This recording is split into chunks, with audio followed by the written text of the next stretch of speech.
भाई जो गुरु वचन पे डट गे, कट गे फंद 84 के।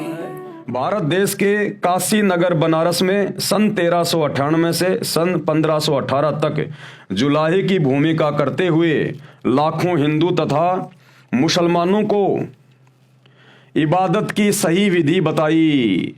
दोनों धर्मों के 64 लाख व्यक्तियों को शरण में लिया, भक्ति की यथार्थ विधि बताई, उनको मोक्ष मार्ग पर लगाया। काशी में लीला करने के बाद दास रामपाल दास से पहले 12 पंथ कबीर नाम से चलाने के लिए नबी आए, परंतु उनको काल यानी शैतान ने भ्रमित करके अपना ज्ञान ही उनके द्वारा फैलाया। उसी श्रृंखला में 12 पंथ संत गरीबदास जी का है, 12वां पंथ आदरणीय गरीबदास जी का है। जब आप सतगुरु रामपाल जी के सत्संग सुनना शुरू करेंगे, आप कबीर सागर में से जब देखेंगे पढ़ेंगे, तब आपको पता चलेगा कि ये 12 पंथ क्या हैं, किसके द्वारा चलाए गए हैं, और उन 12 पंथों के जो प्रवर्तक होते हैं उनको शैतान के द्वारा भ्रमित कर दिया जाता है। फिर ये कबीर अल्लाह स्वयं ही यथार्थ 13वां कबीर पंथ चलाने के लिए, जो कि उनके द्वारा पहले से समय निश्चित किया गया होता है, सन 1997 का वो समय जो कबीर सागर में 650 साल पहले ही लिखवा दिया गया था कि जब आवे 5500 पांचा, तब ये वचन मेरा होगा सांचा। 5000 और 500 जब कलयुग बीत जाए, महापुरुष फरमान तब जग तारण को आए। यानी धर्मदास जी के माध्यम से 650 साल पहले कादिर अल्लाह कबीर जी ने लिखवा दिया था कि धर्मदास, जब कलयुग बीत जाने के बाद वो 5505 वर्ष वाला समय आएगा, उस समय मैं स्वयं ही पृथ्वी पर प्रकट होकर अपनी आत्माओं को सत्य ज्ञान दूंगा, यथार्थ भक्ति विधि बताऊंगा और एक यथार्थ 13वां कबीर पंथ चलाऊंगा और काल के षड्यंत्र से आत्माओं को निकाल कर लेकर जाऊंगा। तो 12 पंथ जो चलते हैं कबीर जी के नाम से, उन 12 पंथों के जो प्रवर्तक होते हैं, जो मार्गदर्शक होते हैं, वो शैतान के द्वारा ही भ्रमित होते हैं। इसलिए उन 12 पंथों में कोई भी आत्मा मोक्ष प्राप्त नहीं कर पाती है। फिर 13वां पंथ चलाने के लिए इस कबीर परमेश्वर को, कादिर अल्लाह को, अल्लाह ताला को स्वयं ही धरती पर आना पड़ता है, तत्वदर्शी संत का रूप बनाकर, बाखबर बनके, जो वर्तमान में सतगुरु रामपाल जी के रूप में आए हुए हैं। उसी श्रृंखला में 12वां पंथ संत गरीबदास जी का है।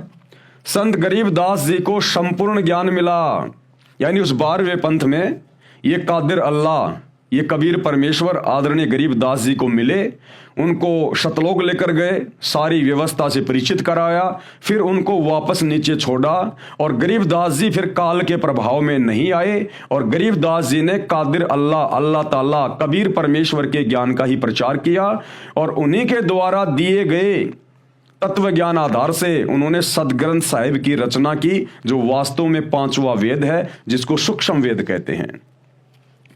संपूर्ण भक्ति की विधि मिली, परंतु उनके द्वारा बताए ज्ञान को उस समय के व्यक्तियों ने अनसुना किया। यानी गरीबदास जी के ज्ञान को भी आज से 300 साल पहले जितने भी उनके फॉलोवर थे, उन्होंने अनसुना कर दिया। कहने का मतलब है, उन्होंने ज्ञान तो सुना, गरीबदास जी के भगत तो बन गए, लेकिन वो विश्वास नहीं कर पाए कि वास्तव में ऐसा कोई सतलोक भी होगा या ब्रह्मा विष्णु महेश से ऊपर भी कोई सुप्रीम गॉड, कोई भगवान होगा। वो सृष्टि रचना पर और सच्चे खुदा कबीर जी पर पूर्ण विश्वास नहीं कर पाए, जिस कारण से काल के जाल में ही रहे। परंतु उनके द्वारा बताए ज्ञान को उस समय के व्यक्तियों ने अनसुना किया। उनके द्वारा बोली और लिखवाई वाणी का गलत अर्थ करके अनुयायी साधना व प्रचार करने लगे। परमेश्वर कबीर जी अपने प्यारे नबी गरीबदास जी के संपर्क में रहते थे, समय समय पर दिशा निर्देश देते रहते थे। संत गरीबदास जी मुक्ति पाकर सतलोक चले गए। उसी 12वें पंथ में मुझदास का आगमन हुआ, यानी उसी 12वें पंथ में फिर आगे चलकर ये अल्लाह ताला, कादिर अल्लाह, कबीर परमेश्वर ये स्वयं आए। फिर क्योंकि 650 साल पहले धर्मदास जी के माध्यम से कबीर सागर में लिखवा दिया था कि धर्मदास 12वें पंथ हम ही चल आवें और फिर सब पंथों को मिटाकर एक पंथ चलावें।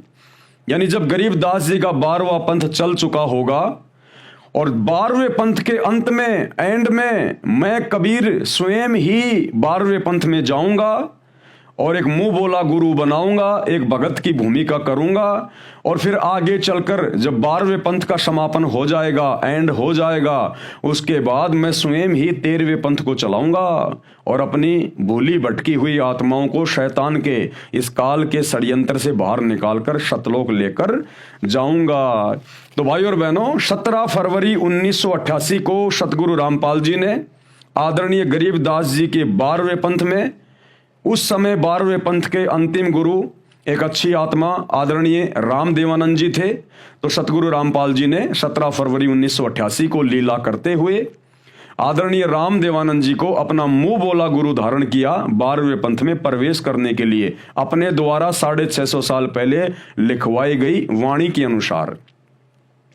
और उसके बाद गुरु शिष्य परंपरा का निर्वाह किया और आदरणीय रामदेवानंद जी के द्वारा सतगुरु रामपाल जी को आगे ज्ञान प्रचार करने का, सत्संग करने का और नाम दीक्षा देने का आदेश फरमाया गया।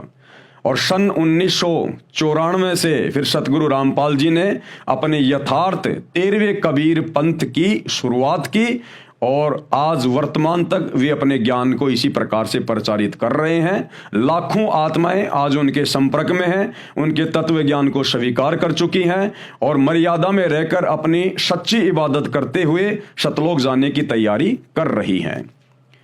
उसी 12वें पंथ में मुझदास यानी सतगुरु रामपाल जी का आगमन हुआ।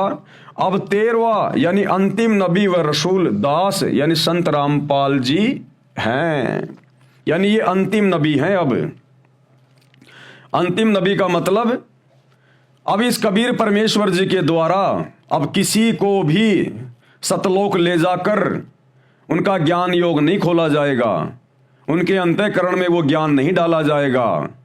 अब कोई अपना विशेष संदेश वाहक नहीं बनाया जाएगा। अब ये भक्ति युग है। इस समय ये कबीर परमात्मा स्वयं ही धरती पर हर प्रकार की भूमिका करेगा। नबी की भूमिका भी ये स्वयं ही करेगा, सतगुरु की भूमिका भी ये स्वयं करेगा और कादिर अल्लाह तो ये स्वयं है ही है। इसीलिए तो जो हमें सुबह की नमाज दी गई है, सुबह का जो नित्य नियम दिया गया है, उसमें स्वयं सतगुरु रामपाल जी परमेश्वर जी कहते हैं कि साहिब से सतगुरु भय और सतगुरु से भय साध, ये तीनों अंग एक हैं, गति कुछ अगम अगाध। और साहिब से सतगुरु भय, सतगुरु से भय संत, भाई धर धर वेख विशाल अंग, वो खेल है आदि और अंत। यानी वो कबीर परमात्मा स्वयं ही परमेश्वर है, साहिब है, खुदा है, सुप्रीम गॉड है और वो खुद ही धरती पर आकर सतगुरु की, एक नबी की, एक रसूल की, एक पैगंबर की भूमिका करता है और स्वयं ही एक दास बनकर यानी एक मुंह बोला गुरु धारण करके और अपने फॉलोवर को ये शिक्षा देता है कि एक सच्चा भगत कैसा होना चाहिए, एक सच्चे दास में क्या गुण होने चाहिए, क्या लक्षण होने चाहिए। ये सारी भूमिका ये कादिर अल्लाह स्वयं ही करता है और वर्तमान में सतगुरु रामपाल जी के रूप में ये कबीर परमेश्वर इस प्रकार की सारी भूमिकाएं करके हमें समझा रहे हैं। भाई जो गुरु वचन पे डट गए, कट गए फंद 84 के, कट गए फंद 84 के, कट गए फंद 84 के।